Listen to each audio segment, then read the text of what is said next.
And what he says is what really matters is not being youthful, but being useful. Isn't that That's a lovely? good one. That's That's another great. great one. So jot I that love down, that. everybody. I'm not going to worry so much about trying to be youthful. I'm going to worry or concentrate, focus on being useful. And that again is what I think the harvest time can be, is I'm going to be my most useful, make contributions, not with a lot of pressure like my career might have been, but I have the opportunity to decide, how do I want to give back and make a contribution? Ask yourself, what are the things I want to be able to do when I'm 90? Think about it. You're probably going to be here when you're 90. What are the things that you really would like to still be able to Mhm. do? And then recognize that if those things require some physical strength and agility, then you need to start training for that now. Wow. I'll give you an example. I want to be able to get on an airplane, go to Europe, and walk around and see beautiful things when I'm 90. Me too. That is definitely something I want to be able to do. Well, you know what that means? That means I have to have strength, I have to have mobility, I have to have stamina, I have to be able to walk around and do things. And like, okay, so I need to keep moving my body and keep it strong because I don't want to fall down, break something, and then have that sad decline, right? Right. I want to, if I keep my body strong and active, I'm not a good candidate for falling down and breaking something. Hey everybody, it's Tim Hinton, the Beast of the Marching Arts. And while we're having this conversation, I hope you'll call me Beast. And Mary White is here. Dr. Mary White, how are you? I'm doing good. I hope you'll call me Mary. I will call you Mary, and thank you so much for that. And listen, everybody, this is the second conversation we're having here live about learning to love midlife, right? Loving your midlife time. We're using as some of our sort of organizing principles, Chip Conley's book called Learning to Love Midlife. I found it very helpful, and I have a lot of notes about tonight's conversation. Now, last week we talked about overcoming those stereotypes about getting older, because midlife now can be anything from 35 to 75 or on. So there's this Right. huge chunk of time that is now this productive quality time. Mary, I think everybody used to think, okay, you retire from your job and it's just a big downhill slog. Yeah, and you just sit around all day or do crossword puzzles or whatever you do. It's just a sad decline on every front, right? And the point we want to make everybody is it's not a sad decline on every front. It should be a way to continue growing on every front. So think of getting older as continuing to grow. And Mary, the other premise I really loved was that all of the experiences and knowledge and wisdom that you've gained through your whole life, now you can resynthesize it and use it and make more contributions to the world and live a really happy, thriving life because of all that you've learned. Right. I think you had a metaphor. And was it the harvest?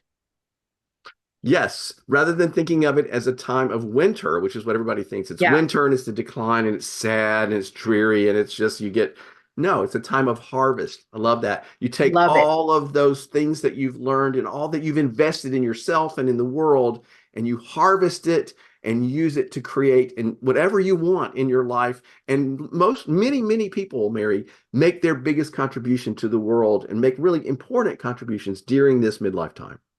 And I think that's been proven time immemorial, with very historic figures. The one I'm thinking of is Albert Einstein or, things like that, where the time of harvest really was later in life. Absolutely. So that was the premise of the first week, and you can find that recording, everybody, on YouTube at the Call Me Beast YouTube channel. But now today we're going to talk about all the different sections, the physical, the emotional, all those things. And today we're talking about the physical part, your physical life in midlife. And Mary, this is something that really resonated with me because I have been a very physical person. I've paid a lot of attention to my fitness and being healthy and all of that stuff. Spent a lot of time in the gym.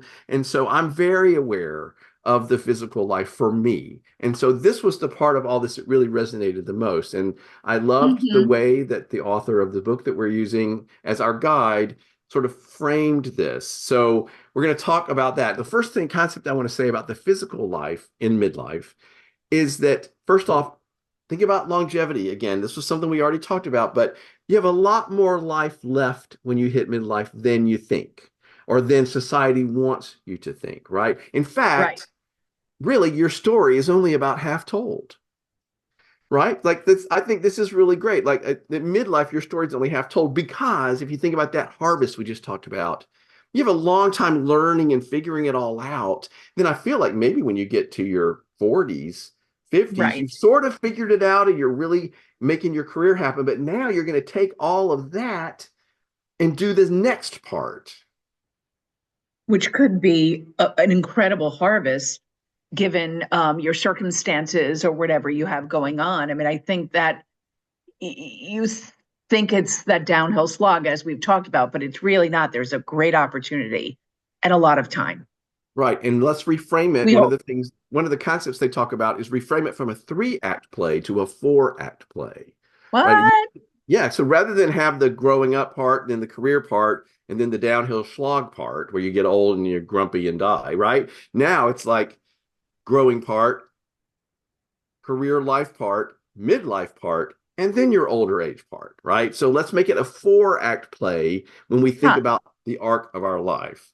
And longevity can be more about quality than quantity. This is the other sort of key concept I want to lay out here at the beginning is if you realize one day that you don't have, maybe there's more life that's already passed by than you have ahead of you, then thinking that the length of your life is the most important thing, you kind of have to reframe that and think about, well, what about the quality of Yeah. each moment of my life, the quality of each year? I know you like that concept.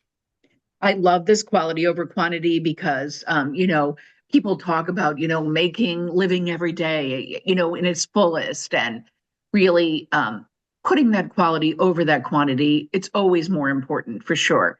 I'm just trying to think of some other things we've talked about through the years, Tim, about really making moments that make meaning and that last in your life. And those memories can really help with the quality of your life rather than time.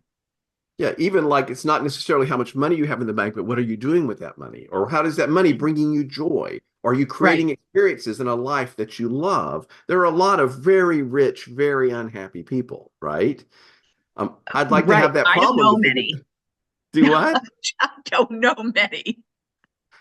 Oh, I don't know. Don't, I think they're on the news all over everywhere you look. Okay, but we're I not going didn't to talk about personally the know. news. Right. Well, but anyway, so quality over quantity. Now, next concept. You're not finished, you're just going to keep growing. This is something we've talked about many, many times, the growth mindset. Don't think that I'm at the end of my career and I'm done. No, this is the time where you synthesize, you harvest, and you continue to grow. And I think while your brain is more active in your youth, obviously, people can learn languages early on. And as you get older, that become your brain becomes less elastic and things like that. But I still think that growing part is always going to be active and it can be active should you make it active. You've I got like to. that. So before we get into the specifics about the body, there's one more concept that was in the book that I really liked. It was talking about how when you get to this moment, when you realize, okay, maybe you're making that transition out of your career, or you're realizing I'm in my midlife time and I need to start dealing with that. The transition can be really hard, right? Because think about it, you're letting go of a lot of stuff at this time, typically, like the thing that has defined you, your career, or how you thought about yourself. So you have to go through the process of letting that go, you're redefining yourself, and you're often starting something new, which is awesome. I love when people at And midlife exciting. take that, start something new. I know this is resonating with you. Start Yeah. something new, and starting something new is scary. It's a risk. So we have to give ourselves, my point here is give yourself a break if you realize I'm in midlife and I'm feeling a little bit unsettled. I'm supposed to be self-actualized human. And I'm very, well, listen, everybody, you're going through this big transition, leaving things behind, letting things go, starting new things, taking chances. You know, Mary, you just did this. I did it. I retired after 36 years in a school district. And really, I will be honest with everyone, Tim, and you included, and I think you know this, my work defined who I was. I worked very hard, very long hours, and really it became like total another extension, a limb, if you will, of what I am. And then when I didn't have that, what in the world was I going to do? Was I going to get Right. another job? Was I going to, I had a terminal degree, Tim. I have a PhD. Did I want to go back to school? You could do more. I mean, I could get another job, and I did get another job. I, I'm not going to necessarily consider it a career. I consider it like a different branch of what I've done in education in terms of still helping a grander picture, a bigger picture of helping children, but also I'm learning so much. I've never worked in a nonprofit. I've never worked in a for-profit corporation before. Never. I've always been in the public sector. So today they brought a Starbucks. I was like, oh, that would have never happened. I was so excited. I know it sounds so crazy, but there's like something new every single day that I learn about working in a different sector of the economy. So I'm just saying I'm enjoying the learning for sure. Right. But you're always a lifelong learner. And that's one of the things that I know about you, Mary, is that you love to learn. And I'm glad that you're not, and I knew that you never would stop learning and continuing to grow your whole life. But the thing I want to make sure and remind you and everybody else is it's okay to give yourself some time to figure things out. Like the I author was said, very, I was really nervous about the transition. I think you remember that, Tim. Like right, really nervous because I was working 13 hours a day for many days, for years, forever. It felt like really giving my 150%. So I was worried about how do we go from that to nothing. And I was thinking about that the wrong way. I wasn't going from that to nothing. I was going from that to new. right. But see, that's the thing. That's the reason we're having this conversation because our society tells you that when everything stops, you're going to sit in a chair and watch the Price is Right all day, whatever. And no, the point is you're starting something new. So we're reframing it, everybody. That's why we're having this conversation. And Mary, I also, the other point I want to make here is I think you're still figuring out Oh, where am I going? What am I going to do next? How am I going to synthesize and harvest all this stuff? And what contribution am I going to make? And the author makes the point that it's okay to know that that right. transition and figuring that out is going to take some time. You don't have to know today. Yeah. And that is the other realization I came to. I think you knew after I retired, I spent a month in Europe. Um, I, that was really important for me to fill those days. We had a wonderful time. I approached and ended the trip on a seminal birthday. Um, and on the 23rd of June, right before we saw Elton John in Paris. But I I during that whole trip, it was somewhat, I don't want to use the word cathartic. But I had an opportunity to slow down and say, wait a minute, there's so much coming ahead for me, and it's going to be a process, and it's going to take some time, and it's okay. Because I have a great husband by my side, I have great friends that are with me, and this is not on me. I don't have to carry the world as I go through this.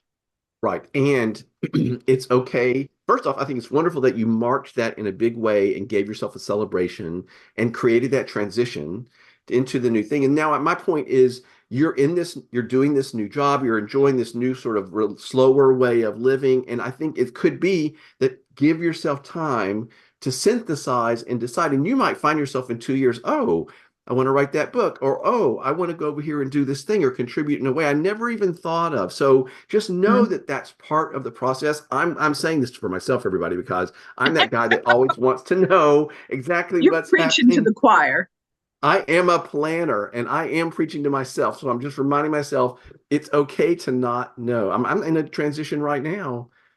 In what my husband and I have been doing the last couple of years, we're going to start doing something different. And I really wish I knew exactly what was going to happen, but I am letting myself move through it. Okay, now let's get into the nuts and bolts of the physical life and how we relate to our body. Is someone said, I'm relieved that my body no longer defines me, right? They learned to let the body, what they look like and how people reacted to their body and how they reacted to their body and interacted with their body. They decided that was not like the bottom line. In fact, he says in here, I'm going to jump ahead to one of his other quotes. He says, you realize at this point that the field of life has moved from the body to the heart and soul. I Whoa. I love this idea that rather than being a physical being, you realize that now at this time in my life, I am going to expand and I'm going to start being centered in my heart and soul Medical rather than in physical my being. body. Isn't that powerful? It really is because you spent your whole life amassing and gathering these experiences and to give back in some way. I mean, and that's a little bit Pollyanna of me, but um, I believe in that, that you have that opportunity for sure. But also, we're always worried about well, I know I'm always worried about what people are thinking Well, of so me let's or talk about that. Let's talk about that. Okay. Okay. One of the things that he points out in the book is that aging, which is what we're really dealing with here, right? Our body is aging. We're relating to our body differently. The world reacts to our body. We age in public. I mean, really, everybody can see what's going on with our aging, right? And he right, talks a lot about the anti-aging industrial complex, obsessed with keeping us youthful. I mean, really, there is this whole cottage industry. How many products are they about keeping you looking young and trying to be youthful and act youthful and dress youthfully? And Botox and fillers and all the cosmetic industry too. right. So this what he wants us to realize, I think, is realize everybody that there's this sort of setup going on, right? Like our culture is constantly telling us that you have to stay youthful, and if you grow old and look older, that that's a terrible thing, and it means all these things we've already discussed, right? So just know that Right. that's part of it. Like Demi Moore said, and I said it in the last episode too, put away the measuring stick. Right. So this is what we're talking about today. And what he says is what really matters is not being youthful, but being useful. Isn't that That's a lovely? good one. That's That's another great. great one. So jot I that love down, that. everybody. I'm not going to worry so much about trying to be youthful. I'm going to worry or concentrate, focus on being useful. And that again is what I think the harvest time can be. Is I'm going to be my most useful, make contributions, not with a lot of pressure like my career might have been, but I have the opportunity to decide how do I want to give back and make a contribution. Okay, older And women can I as just we, add one thing to of that, Tim? I course, don't think it has to be these gigantic contributions. no. I think it could be a life well lived. There's a Correct. joyful, productive, happy older person. That's a contribution, Yes. And kind to people. right? All those things. So we know the setup for older people, right? Older women, we talked about already, can tend to be invisible, right? I actually think that's really interesting. I've talked about my experiences talking to older women here at the bed and breakfast and how they're astounded if I'm giving them my attention. And society treats men and women differently in terms of aging, especially around the physical.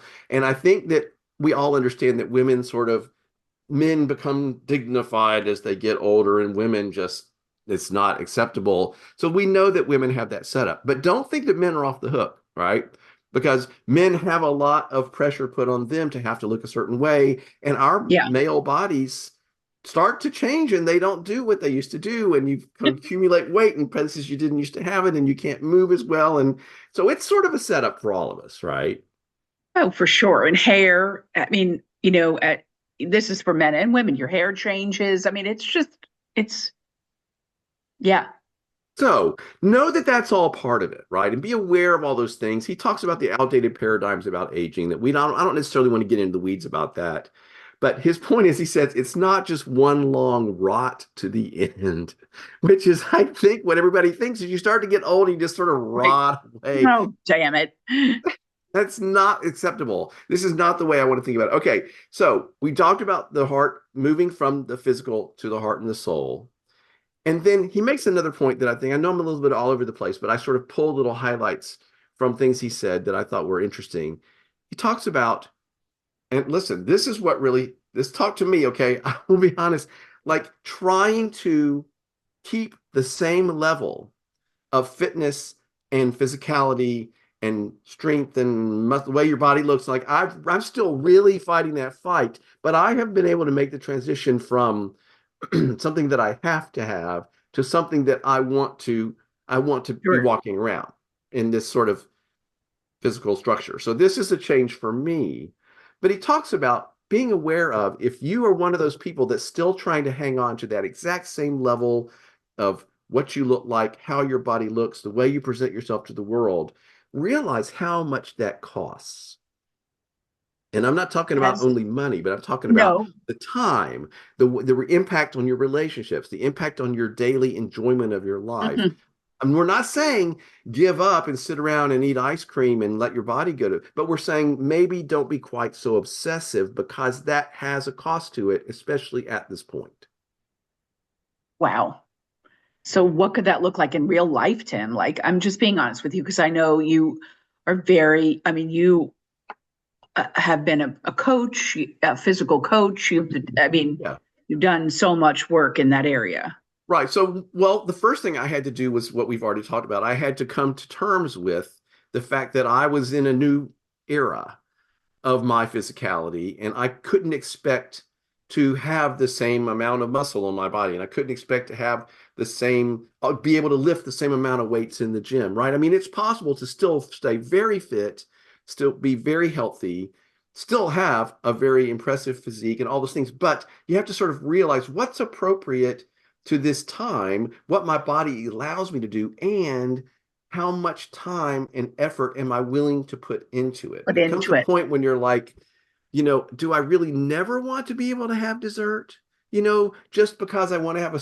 So you have to find that balance and reframe it. And that's my point is figure out how to reframe it for you in the way that works for you using the right concepts. But I think that's really hard. I mean, that's really hard, you Right. know, and really This is it's that tricky. it's that balance. Like, Maya Angelou said, when you know better, you do better. You know, I, I think, is that a daily struggle that you're worried about these things? I mean, it's just a process, really, I right? think it's an ongoing process. For me, it's different every day. But Yeah. I feel like I'm having to come to terms with some big picture things. I just can't do as much in my 60s as I did in my 30s. And, but there's also a part of me that goes, well, I don't really want to anymore. Like, Do I really want to do this that? is where you sort of say, like, well, what really, I like this, what really brings me joy? Like I love going to the gym. I love lifting. I love the way I feel. I love the way it helps me look. I love the way it makes my body work. But I can't do it at the same obsessed level that I used to. And I'm Intensity, coming to terms. yeah, intensity, what's energy, all of those things. But you're still in a process of doing it. You're still Right. liking. It's an ongoing thing. So yes, Steve and I try to eat healthy and we try to make good choices when we're Right. setting like planning dinner. And we that doesn't mean though that I don't ever have a piece of cake if I bake it to have here at the house because I still want to Tim, enjoy you my bake. life.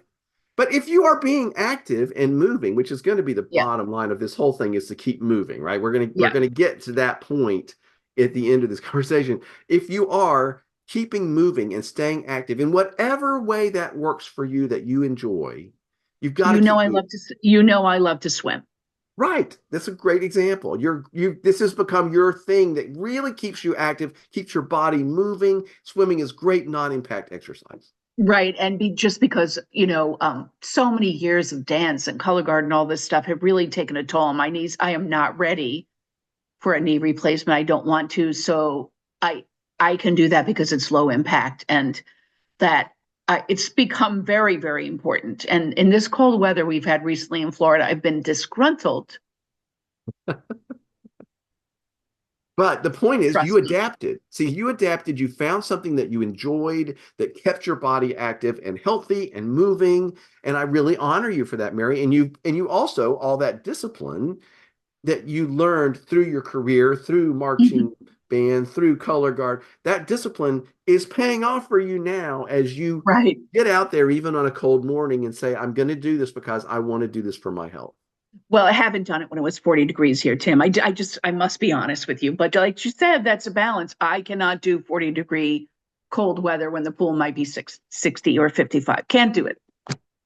And that is perfectly okay because we're talking about the whole premise here is doing it all with sanity and knowledge and wisdom and experience. And Right. that's the thing, everybody. We're talking about harvesting all that wisdom and experience and things you've done and what you've learned. And here you are. I don't need to be out there trying to swim when it's damn 40 degrees, right? Like I can, there are other things I can do, or maybe one day off won't kill me. It's the big arc, everybody. It's the big arc. If you stop moving and you never go out and swim, then it starts to take its toll and you're not able to do what you want to do. My brother, I think I spoke about him last time. He's my oldest brother. He's going to be 70 next year. And he said, motion is lotion, rest is rust. That's his expression Yeah. for, The bottom line of all this, everybody, is staying healthy requires you to move your body. You yeah, have to move, and you can figure out what that is. That can be a walk around the block. It can be bicycling. It can be playing tennis, golf, swimming, in the gym, yoga, martial arts, Zumba, etc. I mean, keep going, right? It doesn't matter, but the point is to move. And I have to tell you, Mary, I have, in my experience, many stories of lovely people that I knew that I really liked that retired and stopped moving. I, And I feel like I'm moving more than ever before. I know, and that's because you're smart and you're harvesting all of your smarts and experiences. But my point is just to say this, I know people whose parents just started sitting in the chair watching TV. They would get up to get the next bowl of ice cream. They would not. And then, of course, once you stop moving, then it starts to hurt more when you do try to move. And you just get Sure. into this downward spiral that is so difficult for people to get out of. But my point is, these folks that I knew that were lovely people, many of them left this plane of experience at an earlier age than any of us would have wanted Wow. because they simply stopped moving. Wow. I can't even consider that. Like sometimes if it's hot out, like I'll say to my husband, let's just walk around TJ Maxx for 20 minutes, just Exactly. walk the aisles just to, Go to the mall if there are such yeah, things still, and like just wander around. But the point is to not figure it out for you. You know, Mary, there are all kinds of people in Orlando that like there are a whole set of retired people that walk around Epcot each night. silver sneakers. Yeah, they love it. They like Yeah, being there, and it's like a mile. Plus, it's over a mile. So they're getting their steps in a place they enjoy. But the right. point is, everybody, there's tons of ways to do it, but you have to keep moving. And I like it, Tim. I have one final thing. I want to back up again in a minute, but there's one final concept that I just love that I was going to end with, but I'm going to say it now anyway. Here's the question. If you're thinking, I don't know if I want to keep moving, by the way, Mary, I was going to say this a minute ago. You have never been someone that wasn't moving, right?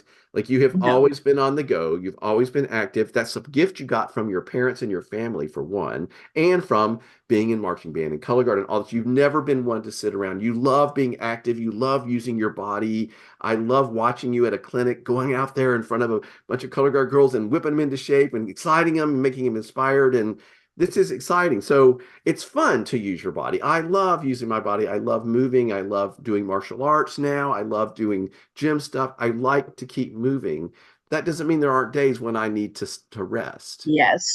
But the point is find something that keeps you moving. Here's the thing I wanted to say, that the main concept of the whole thing, everybody, here it comes.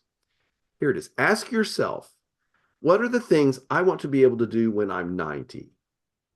Think about it. You're probably going to be here when you're 90. What are the things that you really would like to still be able Mhm. to do?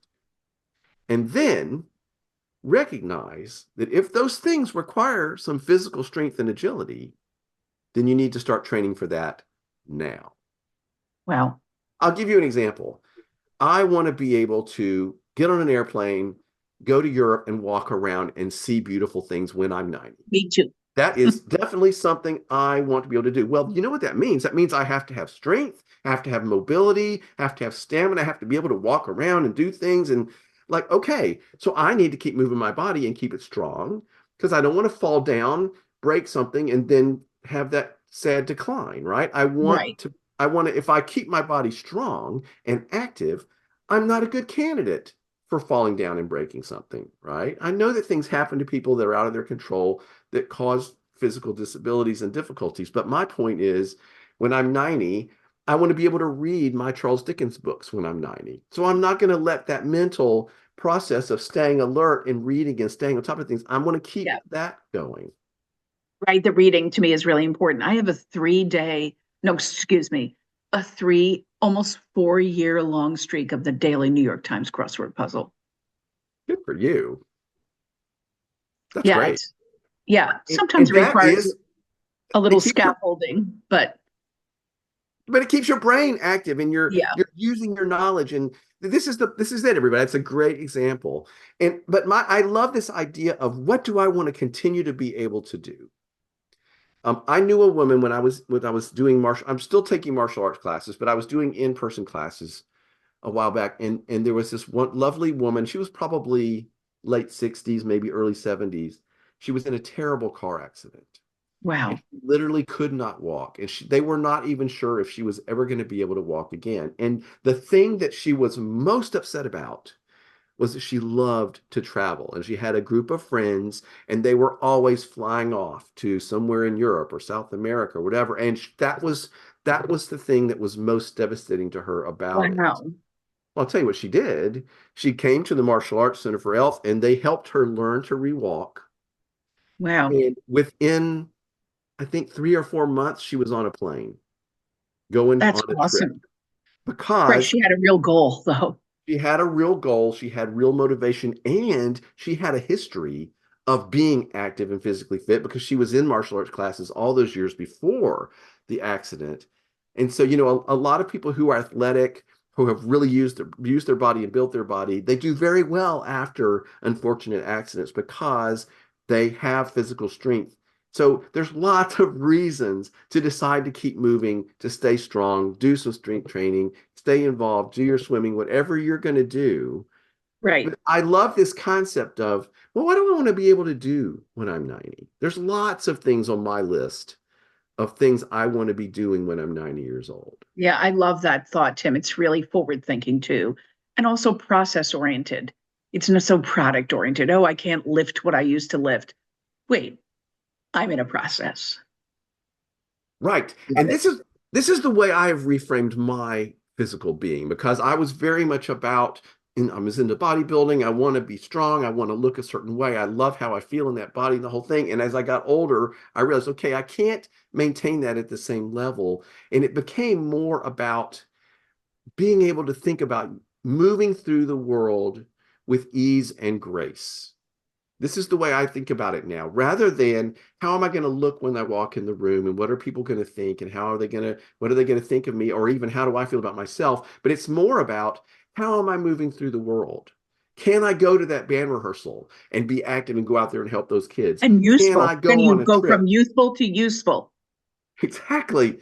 So I've reframed it, and this is what I'm really working on. And some days I have to catch myself, and I'm like, "Oh man, I wish I could have benched what I benched." And I'm like, "Wait a minute." My premise now is what do I want to keep being able to do? And I want to be able to move through the world, not only with grace and ability and without pain, but I also want to be able, wait, I lost my train of I'm thought. sorry. No, it wasn't you. Not only do I want to be able to move through it with grace, but I want to be able to move through it without fear. This is Well, part I of what was I going to, learned in martial arts. If I know that I have been doing the training, then I know that I'm not likely to really hurt myself if I slip and fall. Mhm. Tim, I also wanted to talk about that level of confidence too, that you comes when you have those kind of experiences like with movement and things like that, and you feel stronger and you feel more confident. That really helps you walk into a room regardless of what you look like. Um, Exactly.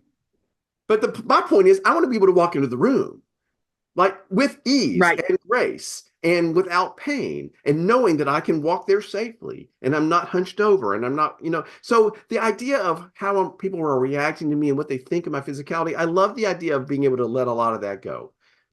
Like I know it's still part of who I am, but now I'm much more focused on the use of an ability of my body. I want to be Sure. able to go to Europe and walk around. I want to be able to go to the ocean and jump in the waves if I want to. Like there's all these go down a water slide safely at a water park. Like there are people that get to the point where they physically can't do these basic things. And I don't ever want to be in that position.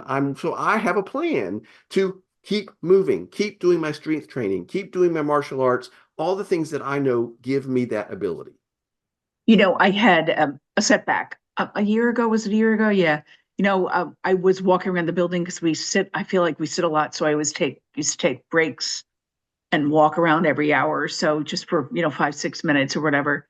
And I fell and I hit my head and I broke my ankle. I have to tell you,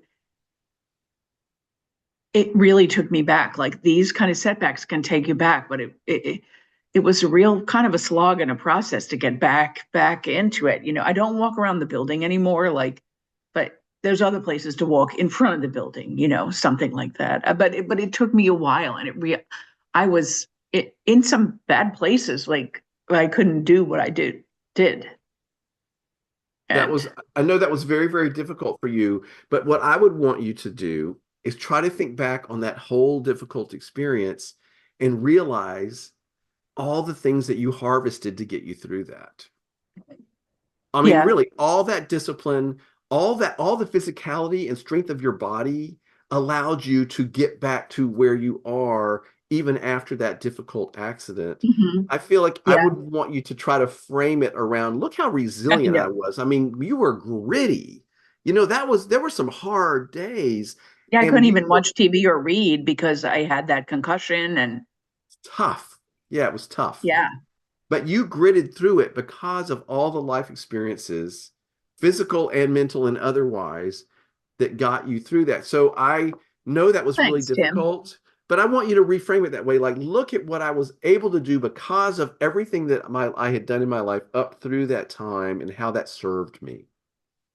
Sure.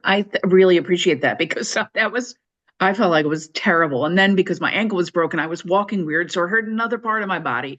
So I did go to physical therapy for the other part of the body, and that we worked through that. But It was it was, terrible. I understand it was terrible. And listen, everybody, we're not saying nothing's ever going to happen to you and that you're all never going to have any setbacks or any problems like that. So, Mary, you're a great example, but you overcame it, got back to where you wanted to be. You're still now moving through the world with grace and useful, and ease. oh, And thank you, I Tim. do think that's very important. And that's one of those things for me.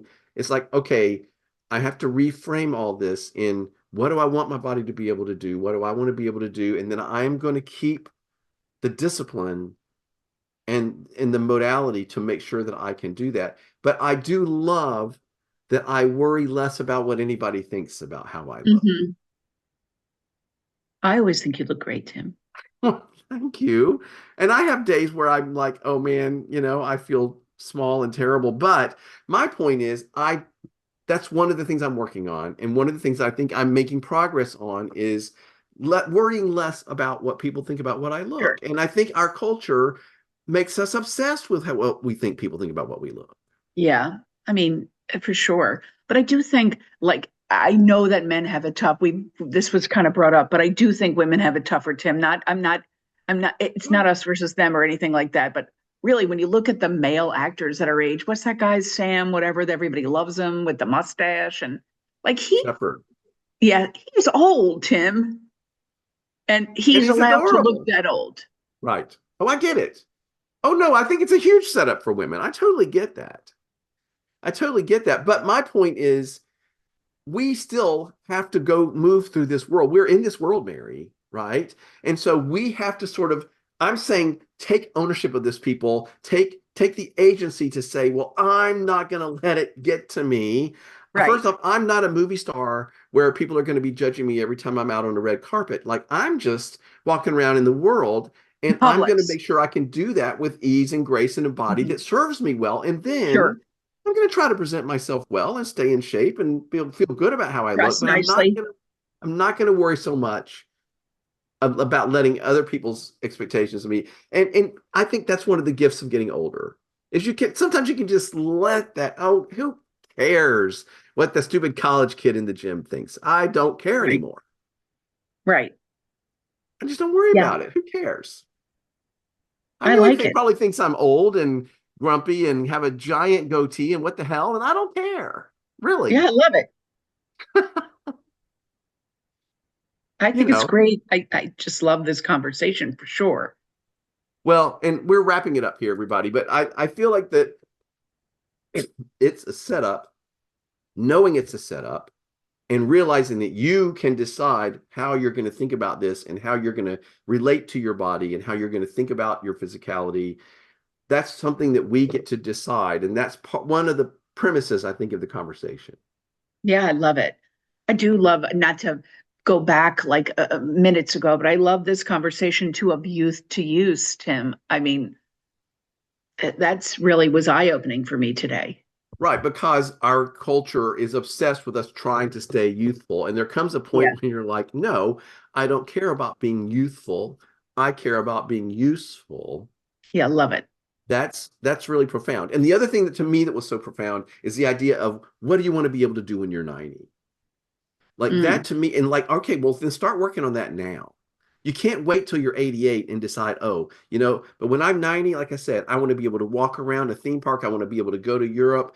I want to be able to have great sex. I want to be able to go places with friends and not worry about going up a flight of Hmm. stairs. I want to be able to eat a healthy meal and know that my body can handle it because I'm eating healthy most of the time. Like, so, I can have that big giant piece of cake. Like, you have to prepare yourself for this by the way you're living your life. And now's the time to make that decision and start planning it out. It's not as, I don't feel like it's a burden. I feel like it's sort of like an exciting challenge. Like I really want to work on this so that I can do those things the rest of my life. Right. Yeah, and accept that as a process. Right. Right. I'm not going to get it right today, but over the big arc, I'm going to keep going. And for today, every day's different, but for today, I'm going to do my best and I'm going to make sure I do something where I'm moving Love it. and trying to strengthen my body and make it better and more useful. And then I'm going to continue to do the processing of figuring out how am I going to use this phenomenal midlife time and harvest all those experiences and all the things I've learned and done In your 4 act play. in the four act play of my life, right? I'm in the Right. third act now, not the downward slog act. I'm in the third productive, useful act. I think you might just be on the cusp of second to third. I think so. I really do think so. Yeah. And I'm excited about. I have lots of ideas as I've been thinking about a lot of midlife stuff the last year, which led me to want to have these conversations.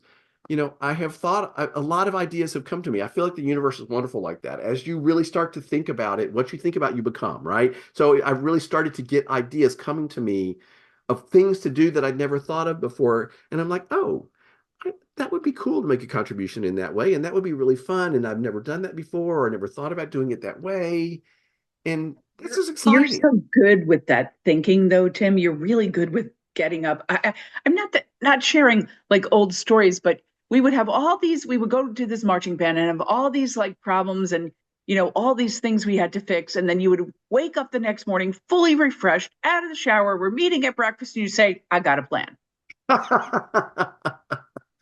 Yes. And and I I'd be love like, that.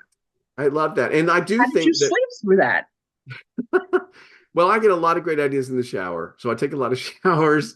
Um, but I do think that's true. And that's fun to me. That is like the thrill of being alive and being creative and being out there in the world and making things happen is like problem solving and figuring things out. And I always loved it in those situations, Mary, where we had a show problem and you and I would have really great productive conversations. And then I would feel like I had a good solution. That I like that. It makes me feel smart. It makes me feel useful. And you are smart. Well, some days more than others.